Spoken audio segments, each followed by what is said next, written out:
Hello and welcome to West Hill Golf Club, where today I've just come to the end of a testing session where I've been testing the new Ping iBlade against its predecessor, the previous generation Ping S55. Now, I've already produced a video on just the iBlade, so looking at the performance of this golf club.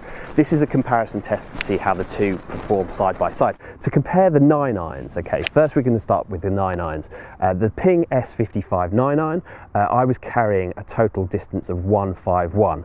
The launch angle was 21.5, the ball speed was 114. Now in the Ping iBlade, those numbers actually dropped down. The carry distance was down at 144, so 6 yards less. Now I must admit, I'm not going to lie, I'd forgotten that they were 1 degree weaker while I was doing the test, and I couldn't figure out why the iBlade was just a little bit shorter. Now I know why, and the reason that Ping have made these irons slightly weaker in the shorter irons is because they want to help people get the distance gaps exactly right in their set. Now, one thing that's worth saying is that manufacturers have for a while cranked the lofts of their irons to make them stronger, partly because as anyone goes through a fitting and you put the clubs on a launch monitor and you see the extra distance you're getting from new irons, that's really one of those quantifiable things that you walk away from a fitting with and you think, yes, I'm 5 yards longer in this club. Well, Ping have resisted the temptation in the new Ping iBlade, because what they're looking to do is help the better player really dial in their distances. It's a commendable thing to do, and so whilst the distances were a little bit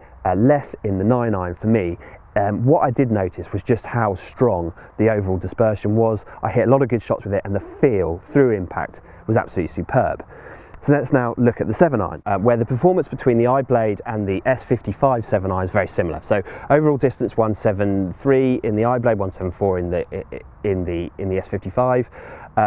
The ball speeds were fairly similar. The dispersion again was pretty similar. The difference really, like I say, was the launch angle, which was a little bit higher in the iBlade, but really again nothing much to speak of there. So that brings me on to the 5 iron, which is actually where I noticed the biggest difference in performance. The 5 iron was carrying 191, which is 4 yards longer in the iBlade, and they were actually launching and the peak height were both higher. So the launch angle was 14.4 and the peak height was 33 in the new iBlade versus 13.7 and 30 in the S55. Now the point that I was making earlier about the lofts and how the manufacturers have cranked the lofts doesn't actually apply in the 5 iron. They should be the same between the S55 and the iBlade. I haven't actually measured them myself, so I can't verify that, but it's only in the 3 and the 4 iron where the lofts get a little bit stronger in the iBlade. So actually what you're seeing there is that a little bit more distance through the performance that they've engineered into the club head. So whilst the club heads look very similar, they have done some work to the iBlade to make them a little bit faster off the face, which is what I noticed when I got up into the 5 iron. So how do they differ? Well, let's be honest, when you set the club behind the ball, they look very, very similar. The profile it addresses is, I'd say, virtually the same. I think the new Ping iBlade is possibly slightly rounder in the toe, but that's debatable.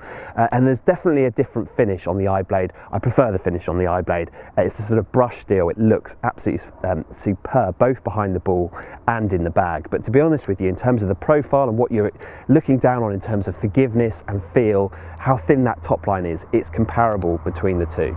So what are the real key differences between them? The honest answer is they're not huge. The improvements Ping have made to the iBlade, they're incremental. They are designed for the better player just to eke out that little bit more performance.